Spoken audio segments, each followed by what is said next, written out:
Hello, Nat. Thanks for Hello, hiya. joining. Just checking. There's like there's a kid camp going in the hall here. Can you hear the kids shouting by any chance, Yeah, we can or is hear it it in the okay? background, but I can hear Yeah, you very well. So I think we can plow on. So yeah, first of all, how are you? How that'll was be alright. training? You've been training this morning. How's that been going? Yeah, just finished like half an hour ago. So it was quite a Mhm. light session today. So it wasn't too bad. It's been a good week of training. Yeah, so Yeah. all good, all good. So how long have you been back now? I think we're back on court. I think this is our eighth week, so this is 2 months now. So at the start it was Hmm. very restricted. We couldn't touch the same shuttles. Gloves, have to wear gloves, Yeah. sanitize the hand, temperature check, all the new normal stuff now. So yeah, Hmm. Yeah, yeah. yeah. So So at the start it was all very important restricted. stuff. Yeah, but for the last 2 3 weeks we could get some match practice in now. So and some 2v1 routines in. So that was quite good. That's quite good now to get some competition feeling back into some match practice. Yeah, so it's all good now. Fantastic. So during lockdown, you told me that the Irish players have been doing their own training program to stay in shape because, of course, the gyms were closed. How did that go? Were you able to keep in good physical condition, or was the first session back quite difficult? Sorry, I lost you there for a second. My phone. Can you Yeah. just So repeat the question? you've been doing some fitness training at Yeah. home. The whole Irish team were trying to keep in top shape. Was the first session back quite difficult, or were you able to keep that fitness up? Yeah. I think being off court for 2 3 months, your first session back is always going to be really really tough. I was lucky enough to have my sister owns a gym, so I was very lucky enough to Oh, okay. train there over the lockdown period. So it was just me and her, and she was a former weightlifter before, so she's helped me a lot with the weight side of the gym. So I've gained a lot of gained a lot of strength over the lockdown period, so that was quite good. I was very lucky to have my sister's gym to stay in good shape. But first session back, I can still remember it's very very tough.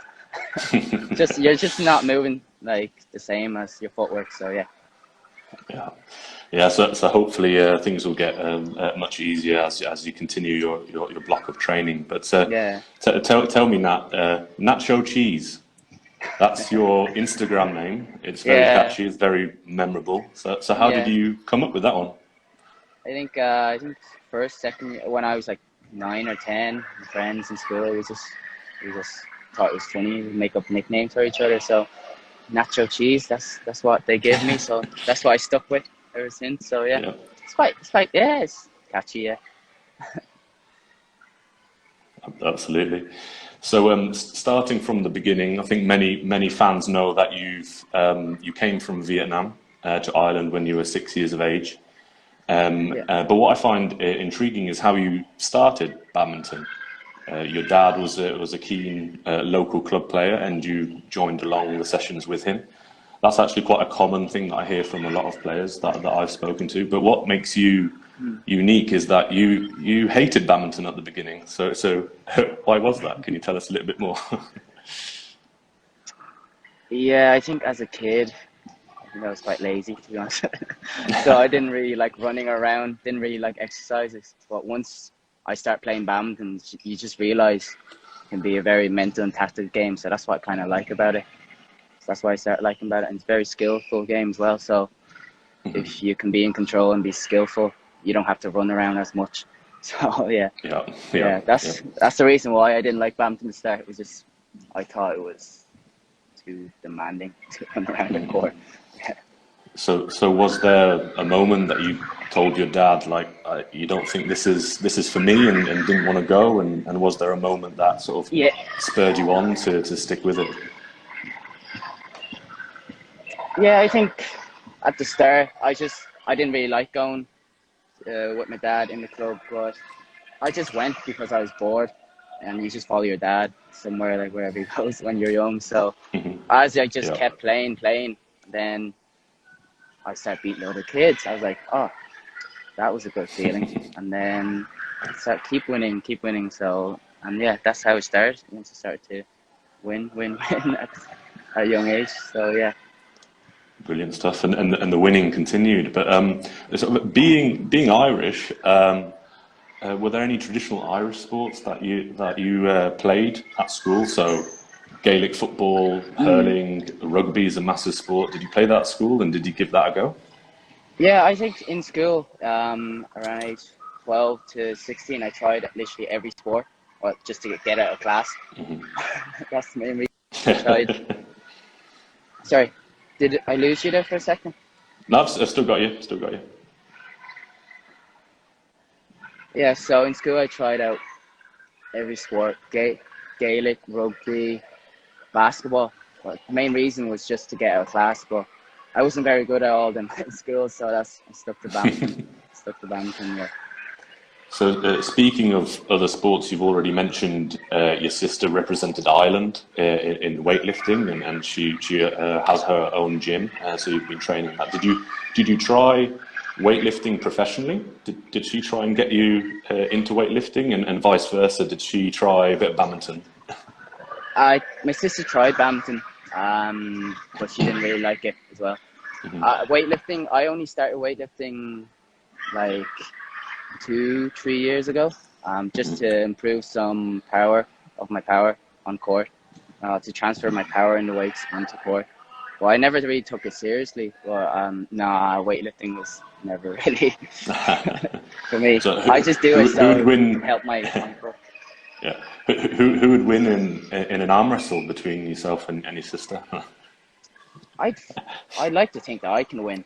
So, yeah, I like to think that I can win, but I guess we've never really arm wrestled, so I don't want to arm wrestle and then get injured or something, and then my coach be like, absolutely. "Why are you arm wrestling and getting injured?" So yeah, so I'd rather be on the safe side here and just yeah. No, that's a wise move. When watching you play, one thing stands out. Your chain that you wear around your neck, it sort of catches the eye. Does it have a symbolic meaning at all to This you? one, yeah. Yeah, that's it there, yeah. I think my mom bought it for me when she went back to Vietnam 5-6 years ago. Oh, 4 or 5 years ago. I think she told me it was like part of look or something like that. And I liked it. It looked cool. It looked cool for me anyway. Yeah. So that's why I wear it. I think it looked pretty cool on court, so that's why I wear it. Yeah, no, it definitely does. And is it part of your mental preparation before matches? I know that you've said that you've started practicing a little bit of meditation, but putting the chain on and preparing before a match, is that part of it? Not really. I wear the chain everywhere. I haven't taken it off for I don't know how many years now. So I don't. Nah, it's not. It's kind of part of me now. My chain, I think. Yeah, but there's no reason behind it for like preparation or anything. So yeah, there's no like superstition with my chain or anything like that. Yeah. How's the meditation going for you? You gave that a go. Have you been doing it before training, before matches? Yeah. Yeah, I try to do that constantly every single day. Most days. Say, but yeah, it's slowly getting better. I feel that I'm more in control of myself and my thoughts really than being panicked or something like that on court. So definitely, slowly but surely, it's coming along, and I definitely feel it during the last 2, 3, 4 weeks of match practice in training center. So I definitely feel my game maturing a little bit more and more and more. So I think meditation has some part of it, and yeah, it's all good. Yeah. Yeah, no, it's a good thing that people, not only in professional sport but in their everyday lives, can give it a go. Yeah. But one thing that I'm very curious to ask you is that you're known for your speed and agility on court and your retrieval skills, and that quite often leads to sort of longer, patient rallies. Now there are sort of similar traits seen in the legendary Vietnamese player Tien Nguyen. Is there any connection between you and him at all? Have you spoken to him? Have you sort of observed him playing as growing up, because he's a Vietnamese star? Yeah, no, there's no connection. I don't think I've seen him on the tour a couple of times, but I never really Okay. like spoke to him or conversation. But I would Hmm. like to at some stage. I think we would touch base at some stage, but I haven't Yeah. no contact. I'm not. There's no relation or anything. I get asked second name is the same.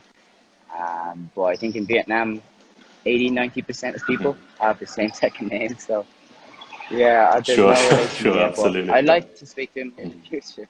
Yeah, I'd like to speak to him in the future and just see how he made it to Hmm. get a world medal. So yeah, maybe I think Yeah. definitely learn something from him. Definitely.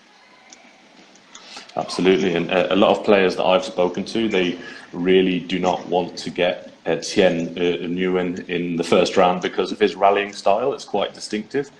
What sort of style are Yeah. you wanting to build for yourself, or do you even think in that way? What kind of style I like to build? I like to think of myself as a patient player and definitely working on finishing skills. So definitely, I want to be a player that can play around, but can also finish the rally whenever I want to or ever I'd like Hmm. to. So that's a very hard thing to do, but that's the style I like to play at and to use my speed to manipulate Yeah. my opponents. So yeah, I'd like to think I can play the shot around, and then when I get the opportunity, I can have the opportunity. Yeah. That's my style to be like. Anyways. Yeah. Yes. At the you played at the World Championships in Basel, and you played a match against Srikanth, and that stood out quite a bit. After the match, you said that he was more efficient with his energy level.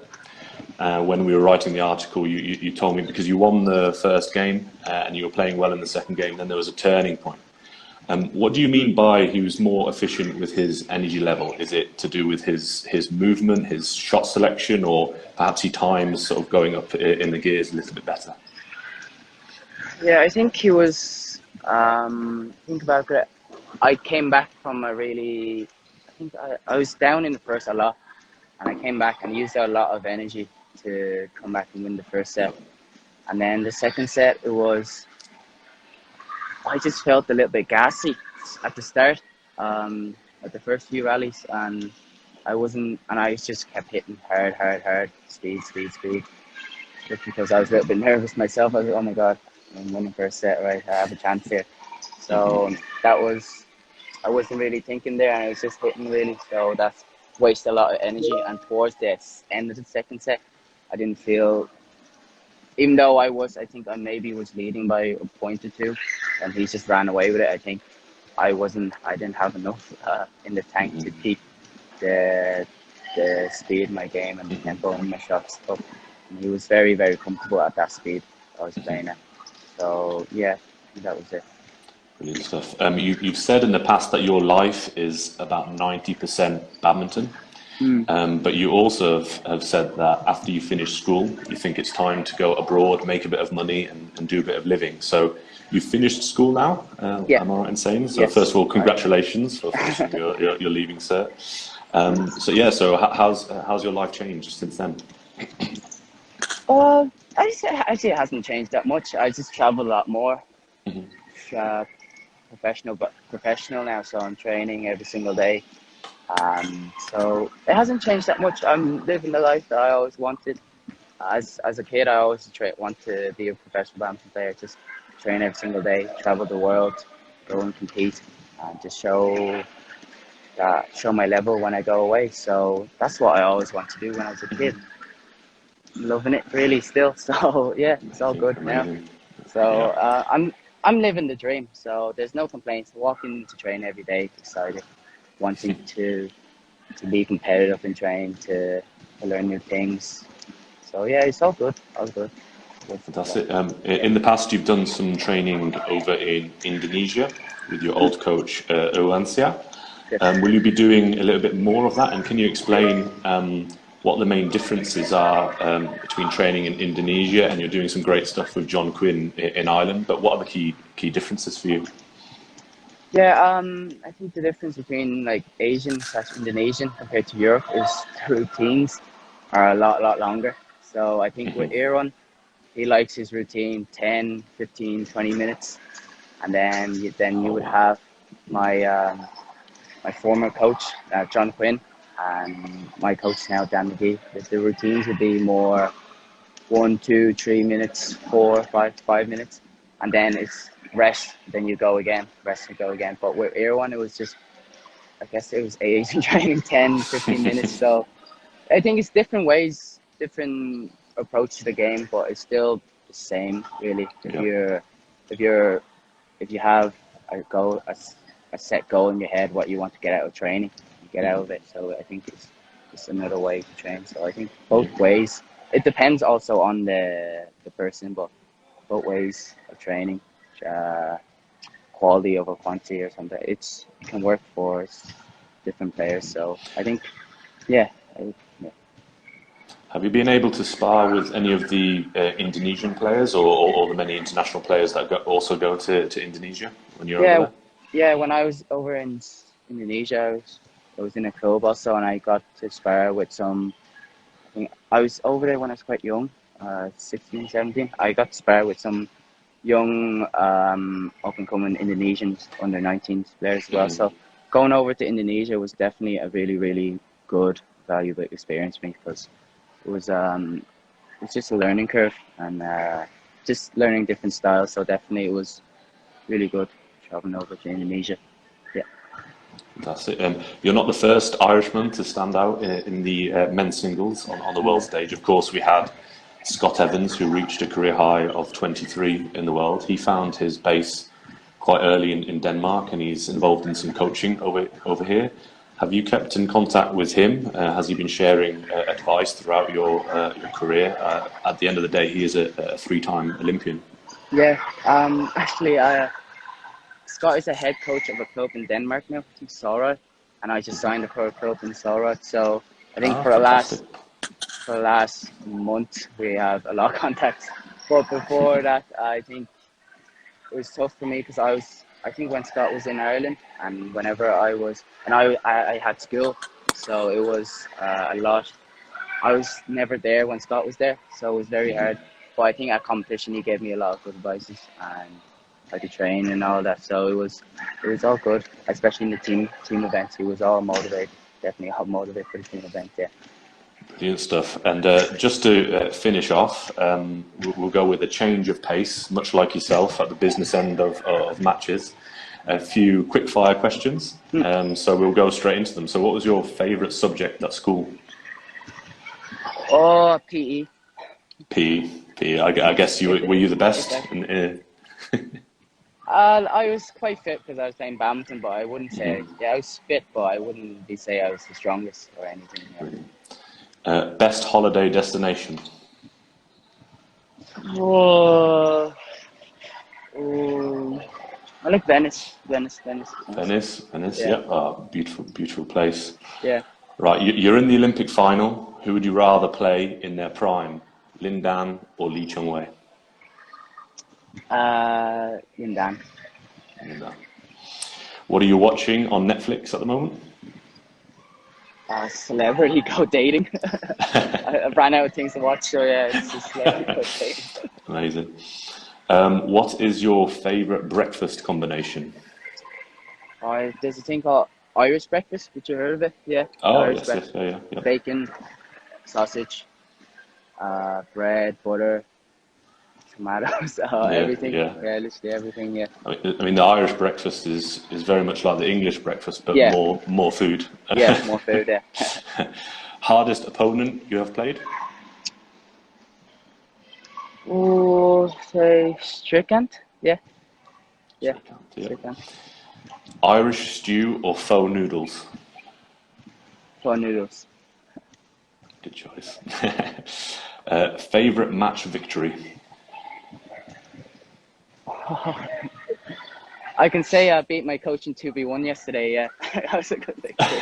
Fantastic. Yeah, we'll go with that That's one. the most in my memory now. Yeah. Brilliant stuff. Have you met your sporting hero? Uh, no, no.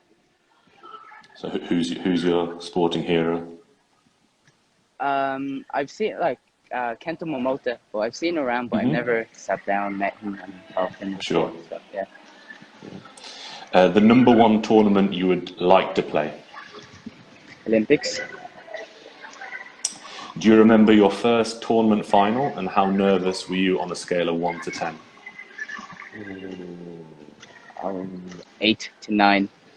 8 to What was 9. what was the final? I think I played Paul, my teammate in the final. Okay. My teammate now. I lost badly, but I remember it was one of my first tournaments in under 11s, and yeah, I played Paul in the final. Lost really bad. I was really nervous. So maybe that's why I didn't know. Brilliant. How long would you last against Conor McGregor in a fight? Depends how long he wants to keep it, really. So I don't know. Depends on him. You're quite quick, so do you think you could evade Conor McGregor for 30 seconds, perhaps? Or more? I doubt it. Brilliant. And lastly, if you won the Olympics, what would be your encore celebration? I just take my shirt off, throw everything into the stand. Maybe shoes, rackets, socks, everything. I don't know. Would you do the Lindan run in London 2012 around the stadium? I think that could be a very interesting option, yeah. Brilliant stuff. And I'm sure there will be a lot of celebrating for you in your career, but thank you very much for having a chat with me today, taking time out of training. Yeah. And for everyone watching this, do go follow Nhat Nguyen. It's very easy. Nacho Cheese on Instagram, so do give him a follow. But thanks very much again, and I'll let you get back to your training. Cheers. Thanks very much for having me. Thank you. Take care. Bye-bye. Bye.